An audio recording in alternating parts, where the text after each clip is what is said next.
জায়গায় লিখে আছে, এটা আমি উচ্চারণ করতেছি না। ওনাকে তো আমরা তো অন্য কোনো জায়গায় দিলে প্রথমে তো গায়ে হাত দিই, ওনাকে করতেছি। চাঁদাবাজির অভিযোগে গুলশান থানার মামলায় বাংলাদেশ গণতান্ত্রিক ছাত্র সংসদের বহিষ্কৃত নেতা আব্দুর রাজ্জাক রিয়াদ আদালতে তার দায় স্বীকার করে জবানবন্দি দিয়েছেন। তিনি বলেছেন, আমি গরিবের ছেলে, তাই টাকার লোভ সামলাতে পারেনি।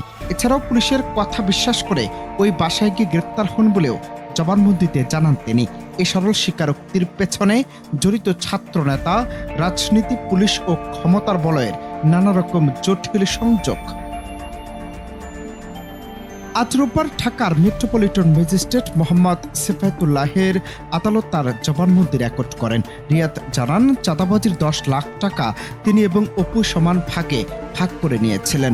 জবানবন্দিতে তিনি জানান, 17 জুলাই 2025 রাতে বৈষম্যবিরোধী ছাত্র আন্দোলনের এক নেতার মাধ্যমে গুলশান জোনের ডিসির সঙ্গে যোগাযোগ করেন রিয়াদ। তাদের দাবি ছিল শাম্মী আহমেদ নিজ বাসায় অবস্থান করছেন।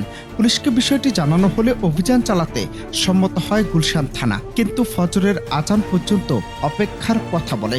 এরপর ছাত্রনেতারা পুলিশ টিম সহ শাম্মীর বাড়িতে গেলেও প্রথম দফায় তাকে পাওয়া যায়নি। সকালে অভিযানের পর অপু ও রিয়াদ আবার সেই বাড়িতে ফেরত যান এয়ারপোর্ট ফেরত দেওয়ার অজুহাতে। এরপর বাসার ভিতরে ঢুকে শাম্মীর স্বামীকে ভয় দেখিয়ে বলেন স্বামীকে পুলিশে ধরিয়ে দেবে।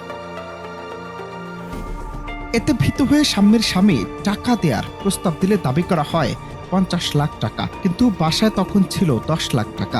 সেটাই নিয়ে তারা বেরিয়ে আসে এবং টাকাটা দুজনে ভাগ করে নেয়। তবে ঘটনাটি এখানেই থেমে যায়নি। 26 জুলাই তারা আবার চেষ্টা করে বাকি 40 লাখ টাকা আদায়ের।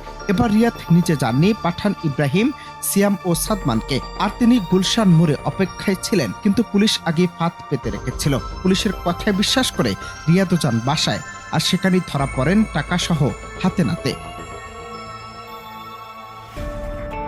রিয়াদ আদালতে সব স্বীকার করে জানান, আমি পুলিশের কথায় বিশ্বাস করেছিলাম, কিন্তু শেষমেশ ধরা পড়ে যাই।